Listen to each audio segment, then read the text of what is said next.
Good morning and welcome back to MPTS for day 2. Thank you for coming to our 10th anniversary edition. We are very excited to have you join us here in the Creator Hub. Today we have a very informative session, TikTok That Sticks, 5 Rules for Growth, Reach and Real Impact. We are joined today by Chiara Pullo. She started working at ByteDance before TikTok existed as the platform we know it today. In more than 7 years at the company, Chiara has worked within the Trust and Safety Department on content moderation and policy, before working in quality assurance and operations. From there, she joined the content creator and partnership team and was part of launching TikTok Live. She is an expert in content strategy, short-form video, live streaming, and working directly with creators. Please welcome Chiara. Thank you very much. Thank you, Emily. Okay, so basically this is our topic for today, TikTok that sticks, 5 rules for growth, reach, and real impact. And quickly the agenda, I'm going to introduce the topic, then there are 5 rules for creators and for brands to improve on the platform, a few questions between me and Emily, to have a conversation, and then a very quick 5 minutes Q&A at the end, if you have any questions, of course. So, question, what actually drives growth on TikTok? Is there any one of you that wants to quickly reply? Yeah? Okay. Someone else? No, all good. So just to give you an intro, so basically one of the biggest misconceptions about TikTok nowadays is that everything is related to going viral and followers, but it's not. Because nowadays what makes the real difference is basically how people behave, how people react to your content. And consequently, the algorithm is a reflection of how people have been reacting to your content. So I would ask myself, I would ask you, do people stop? Do people engage? Do people react to your content? So this means that going viral and building a community are 2 very different things that most of the time might be misconcepted. So the real challenge today is not about getting attention, it's more about understanding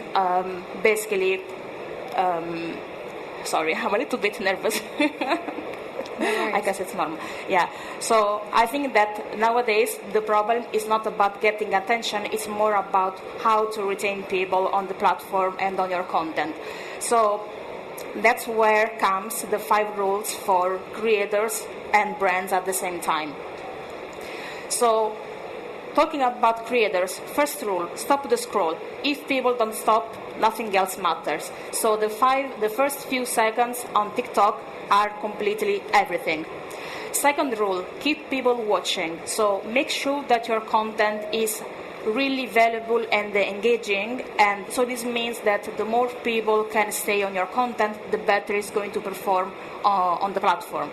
Third one, make it shareable. So make sure that your content is actually straight to the point and people are talking about it on the platform.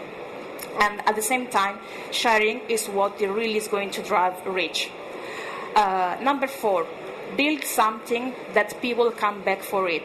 So virality can get you views, but in the end, it's the consistency that is going to help you build a community over time. Number 5, use your audience. What do I mean by this? Most of the time, people blame the algorithm for something like, oh, I'm not growing on TikTok. Okay, but at the same time, are you listening to your audience? Are you following their advice? Because most of the time the answer is there, because they usually tell you, quite frankly, what is working and what is not.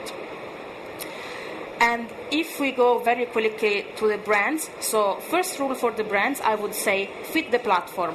Please, if you are working for a brand or on a brand, make sure that content for TikTok is specifically native and made for TikTok. I really want to emphasize on this part. Number 2, think like a creator. So you have to think about story first and messaging second, and then at the same time, creators are the people that know the platform best, how behave. So make sure that you really give them at the same time some freedom. So which leads to the rule number 3. So let creators lead, give them some freedom, and then at the same time, if they create a type of content which feels more natural, automatically, most of the time, this content is going to perform much better. Number 4, be consistent. Build consistency over time. So as much as you can, post as much as you can, but at the same time, don't show up only for big campaigns and then you forget about all the progress that you have done before. Number 5, turn attention into action, because views are just the starting point, and this is where many brands have been failing, because they think like, oh, I got some views, I went viral. Okay, yes, and now what?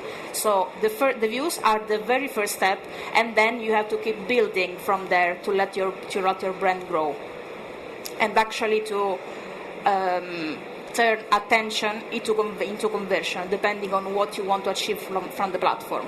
So reach, get you seen, but in the end, it's the consistency that gets you remembered. So I'm going to ask Chiara some questions, but we are also operating Slido. So if you go onto Slido and type in code MPTS 2026 and select the Creator Hub, we would love to have your questions. So Chiara, what separates the content that flops from the content that flies? I feel like that most of the time the secret is in the very first 3 seconds of the video. What do I mean by this? That the majority of content that flops is content without a structure, that is not strictly related to the platform. Instead, on the other hand, content that flies is that content with, for example, a strong hook or a strong line, which feels quite impossible to scroll past that video. So really keep attention on getting attention in the very first few seconds of a video, because if not, you will lose attention from your audience. And sorry, can I also give a small suggestion? Yes. So I would give you a test. So let's say that you want to post a video today. If I ask you to cut the very first 3 seconds of the video, ask yourself, am I going to lose something? Am I going to miss anything important here? If the answer is no, so maybe you should review your hook. so what does the algorithm actually reward today? Great question. The algorithm today, so basically rewards consistency over time, because as far as you know, success never happens overnight. So this means that the more you engage, the more you post, you might have more chance to engage with the platform, but at the same time be mindful of what you post. For example, if you are a brand, don't post just because, okay, I have to post something, I don't know what to post. Keep posting following a structure. And at the same time, it's always better to post less rather than, as I was mentioning before, posting without a specific structure. And then at the same time, it's also important thinking about not being obsessed with the idea of going viral or thinking about followers, because most of the time it's not about the number of followers that you have, it's more about what you do with the audience and with the audience and followers that you already have, and you should keep them watching you, what you are posting, because every day someone can choose you to follow you or also unfollow you.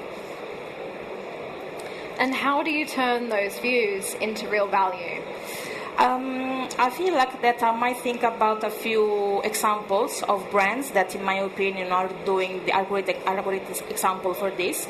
So I feel like that Gymshark is a great example because they usually use creators, athletes, campaigns to basically engage with a community and then at the same time increasing their sales.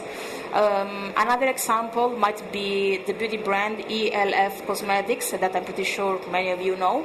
So I know that they have been launching live, by live I mean going live in a live stream, a few products that were new, So this means that you have a new product, you show it immediately in a live stream, people can understand what it is, what is the purpose, and then at the same time they put it in their cart, they buy it. So this means that you get conversion as soon as possible.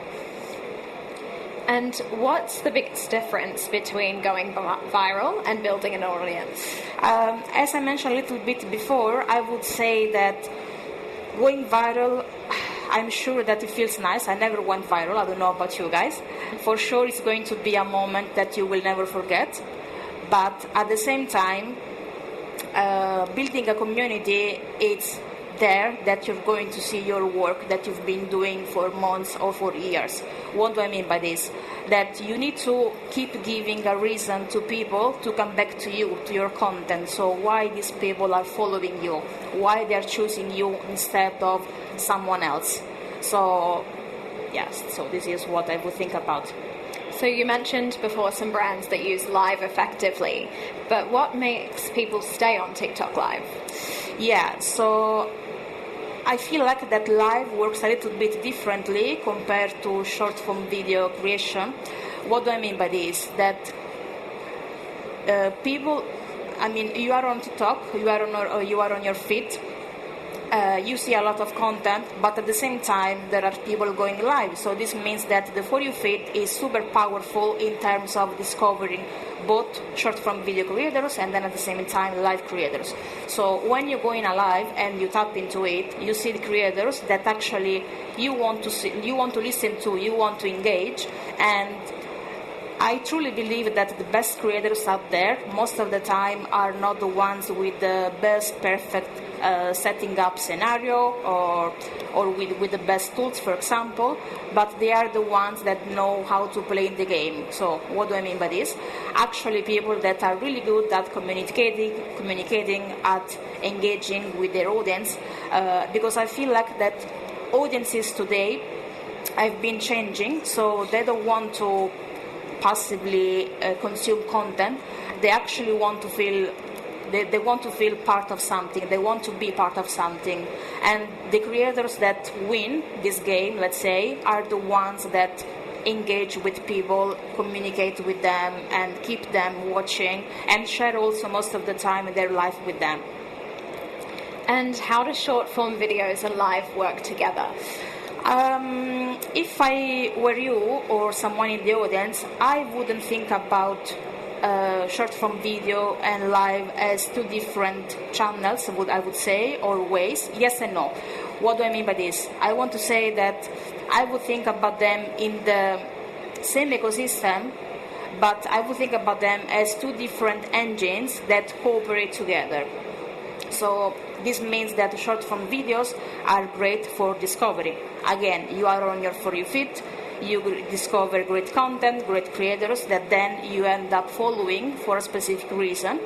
But the real change happens when you are watching a live, you tap into this live, and then you are redirected directly on the For You feed for just live.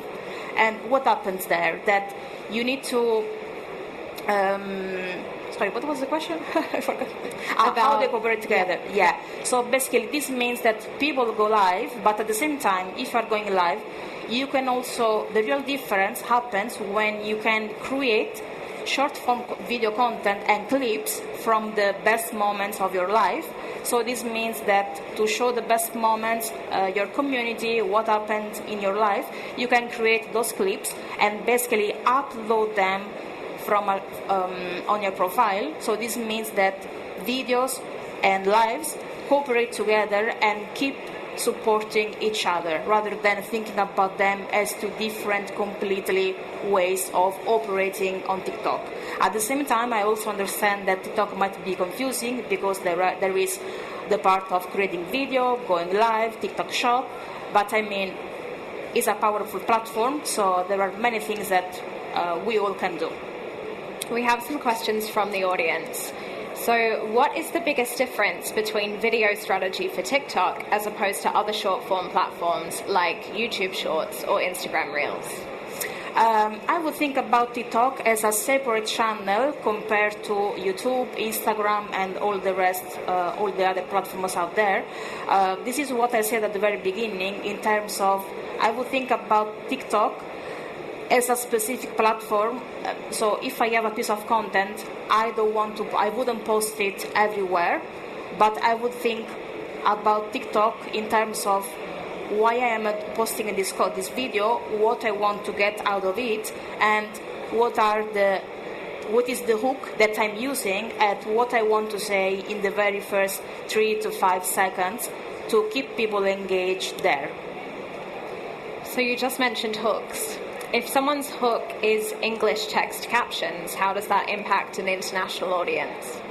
I feel like that in terms of international audience, I'm Italian and English at the same time, and most of the time I think that I'm biased, and I usually think that Italian creators might not speak very well or understand other international creators, but it's not absolutely true, because when it comes to engaging and communicating between each other, they find a way to communicate. So in terms of captions, but what do we mean by caption exactly?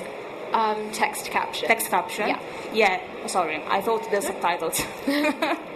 So in terms of captions, I feel like that this is another tool, another way for TikTok to create something very native and specific that is going to give you more chances, basically, to operate on the platform. I would rely on them as well. If you have a small brand, how do you amplify your growth through organic growth, and what works with the algorithm? If I have a small brand, I would first think about what is the time and the budget that I want to allocate to TikTok specifically, rather than doing one thing that applies to all the platforms out there. And in terms of organic, I would think about what are the best performing videos or that have been working over the last, 6 months, and studying from my data analytics what has been working and what I can improve. And at the same time, I would think about changing and trying basically different format of videos in order to understand what is the one that maybe works better for my platform, for my brand, and most importantly, how my audience is reacting, and keep getting feedback from there and work on there as well. So what's the biggest gap between what people think will work and what actually works? I feel like that most of the time people might feel too attached to the idea of getting this perfect content, this production that should feel amazing, etc. And maybe most of the time they might overlook the engagement or the connection or building actually a relationship with people that are watching you. So based on my experience, the type of content that has been working the most on the platform is that content that feels authentic, human, real, and the best creators are the ones that understand how to create this content that basically resonates entirely with the type of audience that they have up there waiting for them to post a content or to understand what's going on in their life. And What's something simple that someone can try tomorrow just to elevate their content? First of all, I have a question to revert you back. Yeah. So how many of you are going to think about the 5 rules for creators and for brand after this call? Is anyone thinking about them? Yeah. So the first thing that I would say is thinking about what I want to do, what is my brand. For brand or for creators, or in general? In general. In general. I would think about what is my goal, what do I want to achieve from the platform, how I want to establish a relationship with my audience, and most importantly, how the people are reacting after I post content, and what can I do to keep improving over time. Amazing. Well, I think that is all the questions we have. So thank you so much for taking us through these rules for both brands and creators. And thank you all for joining us at MPTS. Thank you very much.